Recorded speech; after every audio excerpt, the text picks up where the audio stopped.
जयपुर में ward number 28 में सियासत उस वक्त उबाल पर आ गई है जब कांग्रेस के पूर्व जयपुर शहर अध्यक्ष आर तिवारी ने पार्षद पति वसीम खां को पार्षद कह दिया। आपको बता दें कि चुनाव विस्तरक संबोधन अब सवालों के घेरे में है और इसे लेकर लोगों में खासी नाराजगी भी देखने को मिल रही है। वसीम खां पहले भी बैनर पोस्टर्स के जरिए खुद को पार्षद बताकर सुर्खियां बटोर चुके हैं और अब तिवारी के बयान ने ये पूरे मामले को और भी हवा दे दी है। ये महज जुबान फिसलना है या फिर कोई सियासी सेटिंग, यही चर्चा का विषय बना हुआ है। इस मुद्दे पर जयपुर शहर कांग्रेस कमेटी के नवनियुक्त अध्यक्ष सुनील शर्मा से खास बातचीत में उन्होंने कहा कि पार्टी में हर पद और टिकट का फैसला संगठन और लोकतांत्रिक प्रक्रिया के तहत ही होता है। किसी भी तरह की घोषणा आधिकारिक रूप से तय प्रक्रिया के बाद ही मान्य होती है।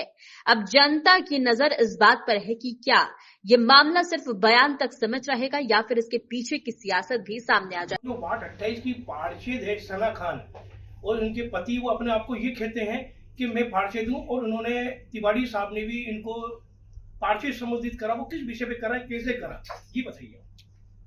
देखिए, पहली बात तो मैं आपको कांग्रेस के अध्यक्ष नाते एक बात जरूर आपसे कहना चाहता हूँ कि अगर किसी भी सहाफी की अगर दिल आजारी हुई है, अगर किसी भी हमारे पार्टी के अपने वो कारकुन हो, कायद हो, अगर उनकी किसी भी जुमले से, किसी भी सेंटेंस से, किसी भी बात से अगर किसी भी अगर आप लोगों के दिल आजारी हुई है तो मैं बिना शर्त मैं माजरत कहना चाहूंगा कि भाई मैं, क्योंकि कारण एक है, कांग्रेस कभी भी देखिए जो भी सहाफियों की जो आजादी है उसके ऊपर कांग्रेस का एक पक्का यकीन है और शुरू से इसका यकीन है। क्योंकि अगर इस देश में जमहूरी निजाम की बात करें या फ्रीडम ऑफ एक्सप्रेशन की बात करें तो वो मैं मानता हूँ कि मैं जिस सियासी तंजीम से मैं ताल्लुक रखता हूँ हिंदुस्तान में वही तंजीम फ्रीडम ऑफ एक्सप्रेशन लेके आई। तो अगर किसी भी सहाफी की दिल आजारी हुई है तो माजरत, क्षमा, माफ कीजिए। इस बात के लिए अभी वर्तमान में आप जिला अध्यक्ष हैं, ये आप बात मानते हैं कि ये पूर्व जिला अध्यक्ष मान सकते हैं इस बात के लिए कि इन्होंने गलती करी?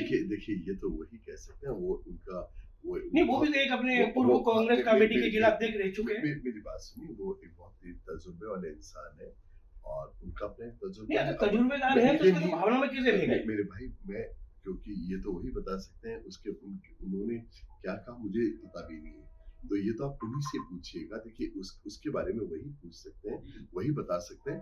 मैं तो बस ये बात कहता हूँ, अगर किसी भी इंसान के इंटेंशनली अनइंटेंशनली किसी बात से किसी की दिल आजारी हुई है तो कांग्रेस लोगों के दिलों को जोड़ने की बात करती है, कांग्रेस मोहब्बत की बात करती है, कांग्रेस दिल तोड़ने की बात नहीं करती है। आपकी बात हम सहमत हैं सर। ये एक जो है इसमें दिल तोड़ने की या ऐसी कोई बात नहीं है, लेकिन जो मामला सामने आ रहा है वो एक पार्षद पति को वो एक पार्षद तो कैसे संबोधित कर सकते हैं। दूसरी बात, उन्होंने ये कहा कि साहब जो उन्होंने सोशल मीडिया पे पोस्ट डाली है कि साहब हम उसको सही कर लेंगे, लेकिन मीडिया से संबोधित हुए भी उनको 24 घंटे हो चुके हैं लेकिन अभी तक उन्होंने कोई उसके अंदर सही नहीं किया है। तो इसके लिए आप क्या कहना चाहते हैं? देखिए वो तो वही कह सकते हैं, मैं तो आपको कल आइन की बात बता सकता हूँ और कांग्रेस का इस मामले में क्या मौक़िफ़ है मैं वो आपको वाज़ेह कर सकता हूँ। कांग्रेस का देखिए, क्योंकि हिंदुस्तान की जो जमहूरी निज़ाम है वो एक दस्तूर से कायम है, वो एक आइन से कायम है और आइन में जिसको मैंडेट मिला है, जिसको वोट मिला है, पार्षद वही होता है और इसमें कोई शक शुबे वाली बात नहीं है कि किसी के हर व्यक्ति का कोई पति हो सकता है, किसी के पिता हो सकते हैं, मगर पार्षद वही है जिसने चुनाव लड़ा है, वही पार्षद। वो जिला अध्यक्ष अपने तिवारी साहब ने ये बोला है कि हमारे कांग्रेस में होते ही ऐसा है, तो वो होता कैसे है? ये भावनाओं में बह के बोल दिया, ये कांग्रेस में चलता ही कुछ ऐसा है, ये बताइए आप। अच्छी तरह समझ लीजिएगा कि कांग्रेस तो वो सियासी पार्टी है जिसने आइन नाफिज किया है हिंदुस्तान के अंदर। ये जो जिस दस्तूर से आज ये निजाम कायम है वो सारा दस्तूर भी कांग्रेस का दिया हुआ है। मतलब कहने का मतलब है कांग्रेस में ऐसा चलता आ रहा है। बिल्कुल, मैंने आपको मेरी बात वाज़ेह भी कर दी है। अगर आप मेरा पहले वाले मेरे जुमले देखेंगे मैं आपको बिल्कुल वापस साफ कर देता हूँ कि जमहूरी निजाम में जो चुनाव लड़ता है, जिसको वोट मिलता है, पार्षद, एमएलए, एमपी वही होता है। आप उसके कोई पति हो सकते हैं, उसके कोई पिता हो सकते हैं, भाई हो सकते हैं, मगर पार्षद तो वही है जिसको वोट मिलता है ना भाई। तो सर, जबकि उस वार्ड नंबर 28 में आरटीआई भारत सूचना संघ के राष्ट्रीय अध्यक्ष उपराष्ट्रीय अध्यक्ष ने नगर निगम से जानकारी मांगी कि ये जो जगह पड़ी हुई है जिसको बारियों का बाग कहलाता है उसके लिए 28,09,000 कुछ रुपए सैंक्शन कर दिए गए, पास भी हुए। 2 दिन वहाँ मजदूर आके काम करके भी गए, लेकिन ये पता नहीं कि ईंटें कहाँ लगाई हैं, कहाँ बाउंड्री करी है, या उसके पैसे का, वो भी उस व्यक्ति के बारे में। मतलब ये कंडीशन है वहाँ की। आप देखिए इसके बारे में तो मुझे बहुत ज्यादा जानकारी नहीं, मैं जानकारी जुटा के हमारे पास प्रमाण है, बात कह सकता हूँ। मैं देखिए इस बारे में मैं, क्योंकि कारण उसका एक है जो आपने जो बातें बताई, क्योंकि मैं उससे सीधे मेरा ताल्लुक नहीं है, तो मैं खैर बहरहाल आपने जो भी बातें मुझसे पूछी उनके बारे में हम जानकारी करके फिर वापस गुफ्तगू कर सकते हैं। देखिए मेरा सिर्फ 2 ही सवाल रहे आपसे, 2 सवाल पूछने मेरे को। कांग्रेस में ऐसा चलता आया है, जो पूर्व जिला अध्यक्ष ने बोला कि हमारे कांग्रेस में ऐसा चलता है, और वर्तमान में अभी जो इन्होंने जो बयान दी है पूर्व तिवारी अपने तिवारी साहब ने कि वसीम खान को जो संबोधित करा है पार्षद ठेके, ये मतलब ऐसे ही चलता आ रहा है। नहीं, अब देखिए ये तो तिवारी जी ने क्या कहा, क्यों कहा, मैं क्योंकि ये बात इस सवाल को लेकर कांग्रेस कुछ इन पे कुछ एक्शन ले सकती है, कुछ सवाल कर सकती है। कांग्रेस की तरफ से पूरी बात बता चुका हूँ आपको कि कांग्रेस आइन में यकीन करती है, कांग्रेस दस्तूर में यकीन करती है, कांग्रेस जमहूरी निजाम में यकीन करती है, और जमहूरी निजाम में जिसको वोट मिलता है पार्षद वोट है। ये आपको मैं बहुत स्पष्ट आपको बता चुका हूँ, बहुत अच्छी तरह वाज़ेह कर चुका हूँ। अब आर सर अभी क्या कहा, क्योंकि ये तो आर तिवारी जी बता सकते हैं मेरे भाई, लेकिन मैं कैसे बता सकता हूँ। वर्तमान में जैसे कि आप अभी कांग्रेस के शहर मुखिया हैं, ठीक है, तो सर आपका ये फर्ज बनता है कि अगर आपका कोई कार्यकर्ता या कोई पद अधिकारी अगर इस तरीके की टिप्पणियां करता है तो उसके बारे में संज्ञान लेने का आपका कर्तव्य है सर। मेरी बात सुनिए, आप देखिए पर्सनल पोस्ट कोई क्या कर रहा है क्या नहीं कर रहा। सर ये पर्सनल नहीं है, ये पर्सनल नहीं है, ये बाकायदा उनका एक बयान है, और जिसके अंदर अगर आप कहें तो हम आपकी इसके साथ में उनकी रिकॉर्डिंग भी अगर जोड़ के चला सकते हैं। उन्होंने साफ स्पष्ट कहा है। नहीं देखिए, ये तो वही बता सकते हैं ना। देखिए मेरी बात सुनिए जी, क्योंकि उन्होंने क्या बोला उसका स्पष्टीकरण वही दे सकता, मैं नहीं दे सकता। पर मैं तो कल कांग्रेस का जो मौक़िफ़ है वो वाज़ेह किया आपको। What is stand of party, Congress, आइन और कानून हमारा क्या कहता है आपको मैंने सारी बात बिल्कुल सर बता दी। सर आने वाले वक्त में जो पार्षदों को टिकट वितरण किए जाएंगे पार्षदों के लिए, क्योंकि अब वार्ड पहले से बड़े हो गए हैं, 3 वार्ड होगा, एक तो 2 पार्षद वो भी लड़ेंगे, चाहे वो निर्दलीय लड़ें, दल से लड़ें, तो ऐसे लोगों के लिए कांग्रेस क्या प्रक्रिया अपनाएगी? नहीं देखिए, कांग्रेस टिकट की कांग्रेस की जो प्रक्रिया है, जो प्रोसीजर है, वो बिल्कुल ट्रांसपेरेंट है, बिल्कुल पारदर्शी है। कांग्रेस पहले जो वहाँ पर जो स्थानीय जो ग्रास रूट वर्कर है उससे बात करेगी, चर्चा करेगी। फिर उसके बाद हमारे जो वहाँ पे उस इलाके के अंदर हमारे सियासी कारकुन है, उनमें से हर एक से बात करना, फिर वार्ड अध्यक्षों से बात करेंगे, मंडल अध्यक्षों से बात करेंगे, ब्लॉक अध्यक्ष से बात करेंगे, फिर जिसने वहाँ पे एमएलए का चुनाव लड़ा है उस प्रत्याशी से भी हम लोग बात करेंगे। फिर इन सब का जो इनपुट होगा, उस इनपुट के बिना पर उसके बेसिस के ऊपर पार्टी निर्णय लेगी कि वहाँ 2 चीजें पार्टी देखेगी। पहला, कौन जीतने की कुव्वत रखता है, किसमें सलाहियत है, वो वहां से जीत के आए।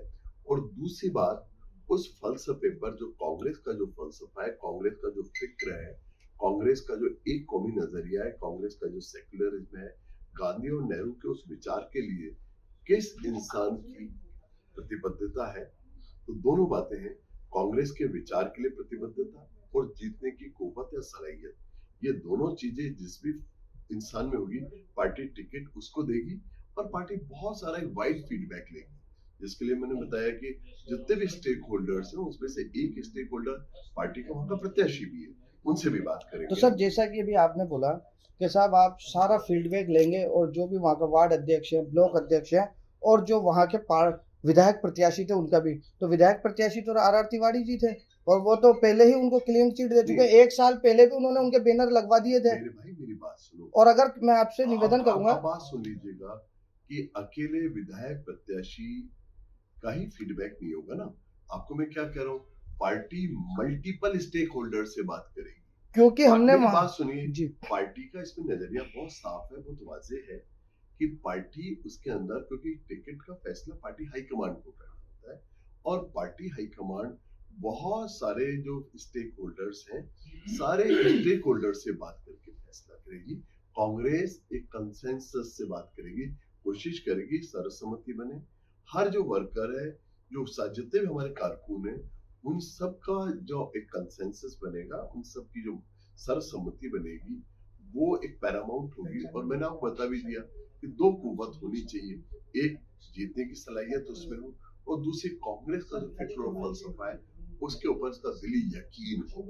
ये दो खूबियां होगी, उसी को टिकट। लेकिन आदरणीय, जैसे कि आप ये कह रहे हैं, मेरा ये कहने का मतलब है, जो प्रत्याशी काम कर चुके हैं और जो वर्तमान में भी जीते हुए थे, क्या उनका टिकट काटने की संभावना बन रही है? और जो जैसे कि पार्टी में कई इन्होंने क्षेत्र के अंदर भी और वार्ड के अंदर भी ये प्रक्रिया चल रही है, जनता बोल रही है कि जो नाकारा है उनको टिकट दीजिए, वो काम नहीं कर। देखिए मेरी बात सुनिए, मगर इसीलिए तो जब सारे जो और जो विधायक के करीब है उनको टिकट बांटा जा रहा है और उनकी ऐसा, मेरी बात सुनिए, कहीं अभी चुनाव डिक्लेयर ही नहीं हुए, पहली बात तो। दूसरी बात है, अभी आरक्षण एससी आयोग की रिपोर्ट भी सरकार जमा नहीं कर रही, सरकार भाग रही है। आपको बात दूसरी करनी चाहिए कि ये जो सरकार है, भाजपा की सरकार है, ये चुनाव से क्यों भाग रही है? क्योंकि उन्हें हार दिख रही है। यहाँ सवाल अभी तो ये है, टिकट तो बहुत आगे की बात है, अभी तो बात है कि चुनाव कराना ही भाजपा नहीं चाहती। और भाजपा इसलिए चुनाव नहीं कराना चाहती क्योंकि जो पर्ची वाली जो सरकार है, ये पर्ची वाली सरकार, इसको आपको अच्छी तरह पता है कि ये हर मोर्चे के ऊपर नाकामयाब रही है। तो अभी तो बात है कि चुनाव हो, टिकट किसको मिलेगा नहीं मिलेगा ये तो आगे की बात है। अभी तो बात है कि भाजपा इतनी भयभीत है, इतनी डरी हुई है, और क्योंकि वो गरीब की रोटी का इंतजाम नहीं कर पाई, युवाओं को रोजगार का इंतजाम नहीं कर पाई, शहर सड़ रहा है। एक साल से जो ट्रिपल इंजन की इन्होंने सरकार बना ली है, यानी नगर निगम भी इनका, राज्य सरकार भी इनका, केंद्र सरकार भी इनकी, और ये तीनों मिलके इस शहर को इन्होंने, नगर निगम को नर्क निगम बना दिया है। तो इसके कारण वो डरे हुए हैं, न वो ये चुनाव कराना चाहते, न पंचायत का चुनाव कराना चाहते, कहीं भी चुनाव नहीं कराना चाहते। मगर मैं एक बार बता देना चाहता हूँ आपके चैनल के माध्यम से कि बकरे की माँ कब खैर मनाएगी।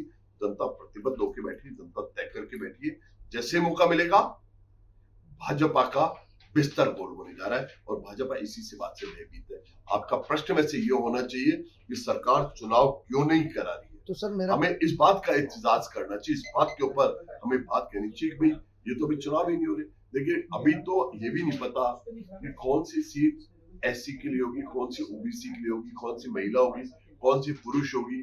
तो अभी ये बात करना बहुत आगे की बात है, बहुत दूर की घोड़ी है कि किसको टिकट तो तब तय होगा ना कि जब लॉटरी निकलेगी। भाई अभी तो मेरे भाई लॉटरी नहीं निकल रही, तो यहाँ सवाल है कि सरकार लॉटरी क्यों नहीं निकाल रही, कोर्ट के आदेश के बावजूद भी नहीं लागू कर रही। वो आप देखिए ना, यही तो बात आपके लोगों को पता होना चाहिए, आपके दर्शकों को ये बात पता होनी चाहिए कि ये जो सरकार है, ये कोर्ट के आदेशों के बावजूद भी चुनाव नहीं कराना चाहती है। बिल्कुल मोटी चमड़ी वाले लोग हो गए, ये इनका जमहूरी निजाम में कोई यकीन ही नहीं है। ये अब सच बात तो ये है कि अगर इनका बस चले तो ये असेंबली पार्लियामेंट का चुनाव भी नहीं कराएंगे। और इसी चीज को तो हम आगाह करते हैं, यही चीज राहुल गांधी आगाह करते हैं कि अगर इस देश में आपको जमहूरी निजाम बचाना है, डेमोक्रेसी बचानी, लोकतंत्र बचाना है, तो आप कांग्रेस को मजबूत कीजिएगा। क्योंकि ये जो सरकार है, इसका न डेमोक्रेसी में बिलीव है, न इसका लोकतंत्र कॉन्स्टिट्यूशन में बिलीव है, और ये तो एक डिक्टेटोरियल सरकार लाना चाहते हैं। ये तानाशाह है, और आप तानाशाही की शुरुआतें नगर निगमों से कर रहे हैं, तो आपके दर्शकों को यही बात पता होनी चाहिए। सर एक आखिरी सवाल कि पहले 2 बच्चों का लागू था सिस्टम, अभी 2 बच्चों से अधिक वाले भी चुनाव लड़ सकते हैं, तो उनमें वो लोग भी आएंगे कि जिन्होंने कांग्रेस के लिए बहुत मेहनत की है, क्षेत्र के लिए बहुत मेहनत की है, लेकिन उनको 2 बच्चों से अधिक बच्चे होने की वजह से टिकट नहीं दिया गया, तो क्या इस बार उनका भी ख्याल रखा जाएगा? देखिए मेरी बात सुनिए, मैंने आपको बताया कि कांग्रेस का दरवाजा सबके लिए खुला हुआ है।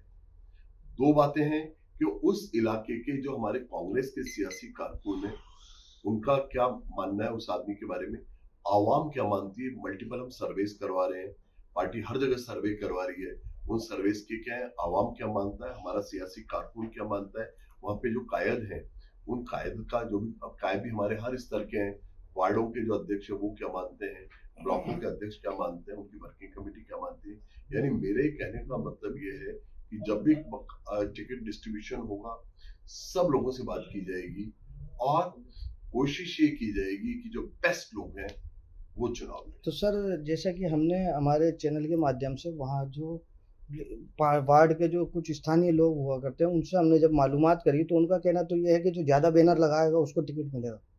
अब ये तो देखिए, वो तो अब ये तो वो लोग बताएं जिन्होंने आपको कहा है। सर, पार्टी का जो पार्टी के लोग कह रहे हैं सर, पार्टी के ही लोग कह रहे हैं, वो ये कह रहे हैं कि हम बरसों से जुड़े हुए हैं, हमें कुछ नहीं है, लेकिन जो 25 बैनर लगा देता है उसको टिकट मिलता है। पार्टी का जो मौकिफ है वो बता सकता हूँ, पार्टी का स्टैंड बता सकता हूँ, पार्टी का जो व्यू पॉइंट है वो आपको बता सकता हूँ। अब ऐसे तो जयपुर के अंदर 50 लाख लोग रहते हैं, अब किसने क्या बोला, देखिए कौन, अरे भैया मेरी बात सुनिए, मैंने आपको टिकट के बारे में बहुत अच्छी तरह वाज़ेह कर दिया है, मुझे पता नहीं आप क्या सुनना चाहते हैं, मैंने बहुत अच्छी तरह वाज़ेह कर दिया है कि किसी भी ढंग से स्टेक होल्डर से बात के बिना किसी को भी टिकट नहीं दिया जा रहा। और